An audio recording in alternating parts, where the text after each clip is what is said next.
Renting is throwing money away. All debt is bad. A bigger salary fixes everything. And apparently, one cafe coffee is the only thing standing between you and generational wealth. Money advice sounds intelligent because it is usually delivered with enormous confidence and very few footnotes. But the most dangerous financial rules are rarely completely false. They contain one useful idea, strip away the conditions that made it useful, and stretch it into advice for absolutely everybody. That is how a half-truth becomes an expensive life philosophy. So in this video, we are testing 10 money rules that sound smart, but often are not. For each one, we will ask, why does it sound reasonable? What does the research actually tell us? Where does the rule break? And what should replace it? Rule 1, renting is throwing money away. This may be the most successful sentence ever written by a real estate agent who was not technically in the room. And it contains a real truth. When homeowners repay the principal on a mortgage, they can gradually build equity in the property. A renter does not gain ownership of the home they occupy. But the Consumer Financial Protection Bureau says the comparison is incomplete. Its home buying guidance warns that owners take responsibility for repairs, insurance, property charges, and transaction costs. It also says buying can be risky and expensive when you may need to move again within a few years because selling can involve agent commissions, taxes, and other costs. Renters generally have more flexibility, while owners carry the risk of falling property values and unexpected repairs. So rent is not simply money disappearing into the sky. Rent can purchase shelter, flexibility, and freedom from the financial surprise of discovering that your roof has developed an expensive personality. The better rule is, compare the full cost of renting with the full cost of owning over the period you realistically expect to stay. A house can build wealth. Buying the wrong house at the wrong price for the wrong stage of life can build a truly magnificent collection of invoices. Rule 2, all debt is bad. This rule feels safe because some debt is genuinely brutal. Investor.gov says eliminating high-interest debt can provide a benefit that most investments are unlikely to match. Its example is simple. If a credit card charges around 18% interest, paying it off effectively prevents an 18% cost with very little uncertainty. Finding an investment that reliably produces the same return would be far more difficult and far riskier. So yes, expensive revolving debt deserves serious attention, but that does not mean every obligation with the word debt behaves identically. The useful questions are, what does it cost? What are the terms? What did it finance? How stable is the repayment? And what happens if your circumstances change? Debt used for short-lived consumption at a punishing rate is different from carefully assessed borrowing for a durable need. That does not make the second debt automatically good. It means the word itself is not enough to judge the decision. The better rule is, judge debt by its cost, purpose, terms, and repayment risk.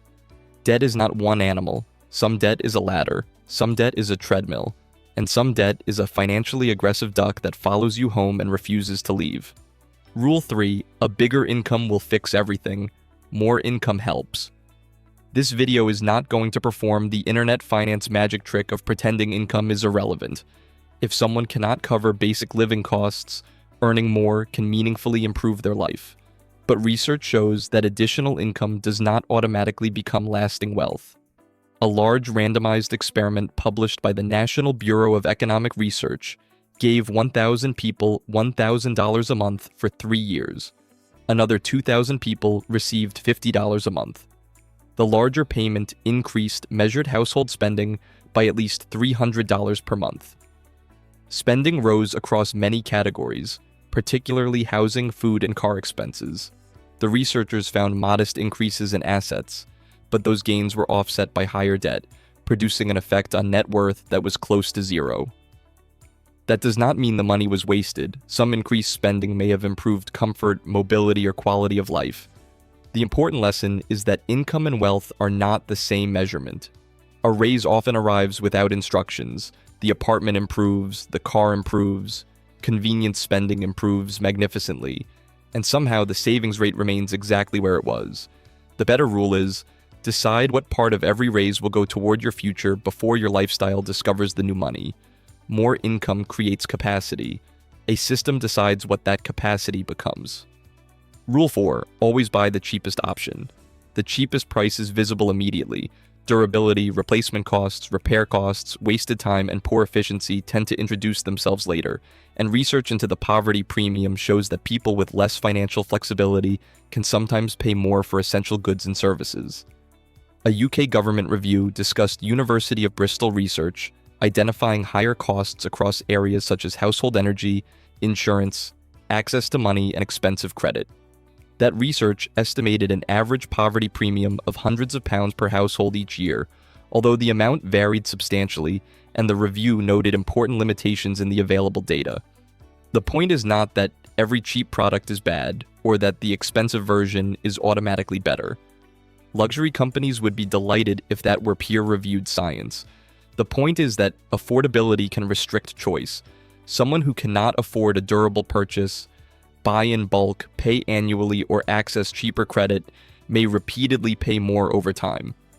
The better rule is compare total cost, not only the first price. Ask how long the item should last, how often it will be used, what happens if it fails, and whether the expensive version genuinely provides better value or merely a more confident logo. Sometimes the cheapest option saves money. Sometimes it becomes a monthly subscription to buying the same thing again. Rule 5. Budgeting means cutting everything enjoyable. This is how budgeting gets marketed as a spreadsheet-shaped prison where coffee, hobbies, and happiness are all questioned beneath a bright interrogation lamp. No wonder people escape. But budgeting itself is not the same as deprivation. A 2023 peer-reviewed study examined financial literacy, mental budgeting, self-control, and financial well-being among 449 university students in China. The study found that mental budgeting, classifying, and monitoring spending was positively associated with reported financial well-being. However, this was an observational study focused on a specific student population. It does not prove that one budgeting method will work for every person or culture.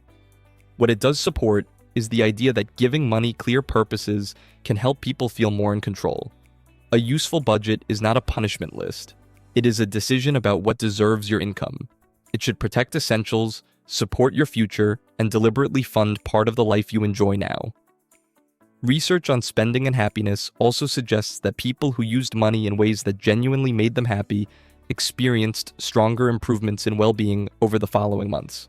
So the lesson is not to remove joy, it is to stop funding things that do not provide enough joy, security, or value to justify their cost. The better rule is budget around priorities and trade-offs, not guilt. A sustainable budget includes a life. Otherwise, it is merely a financial hostage negotiation with excellent formatting. Rule 6. You need a serious amount of money before you can start investing. This myth survives because investing looks like something performed by extremely serious adults in glass buildings while staring at 6 monitors. So people wait. They wait for the promotion, the bonus, the perfect market, the perfect strategy, and the future version of themselves who has suddenly developed excellent timing and no unnecessary expenses. Investor.gov explains that compound growth occurs when returns can build not only on the money invested, but also on previous returns. Its educational examples demonstrate how even relatively small amounts can accumulate over long periods. The exact outcome is never guaranteed. Markets fluctuate, investments can lose value, and the result depends on fees, returns, time, and the products selected. But waiting for a dramatic starting amount sacrifices the one resource that cannot be purchased later: time. Investor.gov also emphasizes regular investing and notes that beginning later generally means contributing more to pursue the same long-term goal. The better rule is begin with an amount your finances can genuinely support, invest consistently, and increase it when your circumstances allow. Small contributions are not embarrassing. Waiting 15 years because the first contribution did not look cinematic is. Rule 7. Credit cards are always bad. For someone who carries expensive balances or spends more because payment feels invisible, avoiding credit cards may be excellent personal policy, but turning a risk management rule into a universal law creates another half-truth. The Consumer Financial Protection Bureau explains that many cards provide a grace period on purchases. Where that grace period applies, a customer who is not already carrying a balance may avoid purchase interest by paying the full balance by the due date. but if the full balance is not paid, the grace period can be lost and interest may begin accumulating on unpaid balances and new purchases. So the same object can function very differently depending on the person and the behavior. For one person, a card may provide convenience and payment protection while being cleared completely each month. For another, the same card separates the pleasure of buying from the pain of paying and allows the balance to grow quietly in the background. The better rule is behavioral. If a credit card causes overspending, missed payments, or recurring balances, treat it like a trap. If it is controlled and paid in full, treat it like a payment tool, not an extension of your salary. The card is not additional income, it is more like a financial chainsaw, useful in trained hands, a surprisingly poor emotional support animal. Rule 8. Small purchases are what keep people broke. This rule has produced an entire genre of financial advice dedicated to interrogating coffee, and small repeated spending absolutely adds up. Investor.gov uses simple examples to demonstrate that a daily purchase can become a meaningful annual amount, particularly when the alternative is saved or invested over time. But focusing only on tiny expenses can distract people from the decisions carrying far more weight. According to the U.S. Bureau of Labor Statistics, housing and transportation together accounted for just over half of average household expenditure in 2024. Housing represented about 1/3 of total spending, while transportation represented another 17%. By comparison, entertainment accounted for less than 5%. These figures are U.S. averages, not a budget prescription for every household or country, but they reveal something important. The largest financial improvements often live inside the largest recurring decisions: housing, transport, debt costs, insurance, income, and the systems controlling saving. Canceling one unused subscription is useful. Moving to a more affordable vehicle, negotiating a major recurring expense, or avoiding an oversized home can change the entire shape of a budget. The better rule is review small expenses, but solve the large recurring costs first. You can skip every coffee for the next year and still struggle if your car payment is wearing a crown and demanding tribute. Rule 9. Wait for the right time to invest. This sounds responsible. Why enter when markets might fall? Surely the intelligent move is to wait until uncertainty disappears. Unfortunately, when uncertainty disappears, everyone else normally receives the announcement as well. FINRA explains that market timing attempts to move money in and out of investments based on predicted short-term market movements. It warns that this strategy faces several obstacles, including extra trading costs and the risk of missing important market gains. Some of the strongest trading days can occur during volatile periods, meaning an investor who exits to avoid bad days may also miss the recovery. Investor.gov recommends that long-term investors focus on a plan, time horizon, risk tolerance, and regular contributions, rather than reacting constantly to short-term market movements. Dollar cost averaging means investing equal amounts at regular intervals despite market ups and downs. That does not guarantee profit or protect against every loss. And money needed in the near future may not belong in volatile assets at all. The better rule is, match the investment to your goal and time horizon, then follow a consistent plan instead of waiting for the market to send you a handwritten invitation. The perfect time to invest is normally obvious only after it has already passed. Very considerate of it. Rule 10. Save whatever is left at the end of the month. Whatever is left has a remarkable habit of becoming extremely shy around the final week. But this is not merely a discipline problem, it is also a design problem. A Consumer Financial Protection Bureau study examined a savings feature offered to prepaid card users. When consumers were offered a small incentive to activate the savings feature, participation more than doubled. The study then followed users after the pilot and found that many continued saving after the incentive ended. The CFPB has also analyzed automated savings rules. Its research found that guaranteed rules, such as saving each payday, were associated with substantially greater savings outcomes than rules that depended on another event, such as rounding up purchases. The report found that guaranteed saving rules were associated with roughly 1.5 to 3.5 times larger increases in maximum savings and the likelihood of reaching selected milestones within a year. That does not mean automation is risk-free. The transfer amount must fit the real budget, or it can create cash flow problems and overdrafts. The lesson is that a good system turns a future intention into an action that happens before dozens of other decisions compete for the money. The better rule is choose a sustainable amount and move it towards savings or investing near payday. After accounting for essentials and urgent high-interest debt, motivation is useful. An automatic instruction is usually more punctual. Now notice the pattern. Renting can be expensive, debt can be destructive, cheap purchases can fail, credit cards can become dangerous, small spending can accumulate. Every myth begins with something true. The problem is stretching that truth until it pretends that conditions, trade-offs, and individual circumstances no longer matter. So the next time someone gives you an absolute money rule, run it through 3 filters. First, compared with what? Renting compared with buying which property at which price, for how long. Second, under which conditions? A credit card used by which person with which habits and which interest terms. Third, what trade-off is missing?